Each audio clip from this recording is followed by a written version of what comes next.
एक जंगल में एक बहुत ही सुंदर मोर रहता था। उसके रंग-बिरंगे पंख सबका ध्यान आकर्षित करते थे। मोर अपने सुंदर पंखों के कारण बहुत खुश रहता था, लेकिन उसे अपनी आवाज को लेकर बहुत दुख था क्योंकि वह बहुत कर्कश थी। वहीं एक कौआ भी उसी जंगल में रहता था।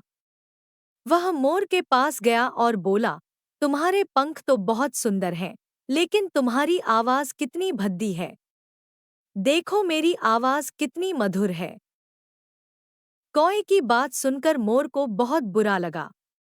उसने सोचा, काश मेरी भी आवाज अच्छी होती। ये सुंदर पंख मेरे किस काम के हैं, जब मेरी आवाज इतनी खराब है। अगले दिन मोर बहुत उदास था और उसने सोचा कि क्यों न वह भगवान से अपनी सुंदरता और आवाज बदलने की प्रार्थना करे। जब वह भगवान से प्रार्थना करने निकला, तो रास्ते में उसे एक बूढ़ी लोमड़ी मिली। लोमड़ी ने मोर को उदास देखकर पूछा, मोर भाई, तुम इतने उदास क्यों हो? मोर ने अपनी सारी कहानी लोमड़ी को सुनाई।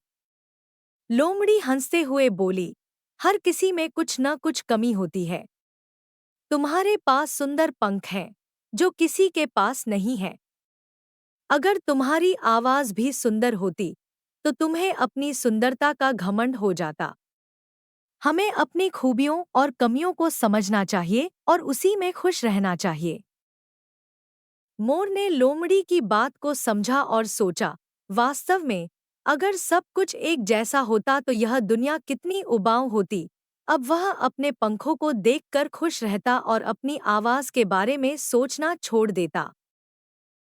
इस कहानी से हमें यह सीखने को मिलता है कि हमें अपनी कमजोरियों पर ध्यान देने के बजाय अपनी विशेषताओं को पहचान कर खुश रहना चाहिए।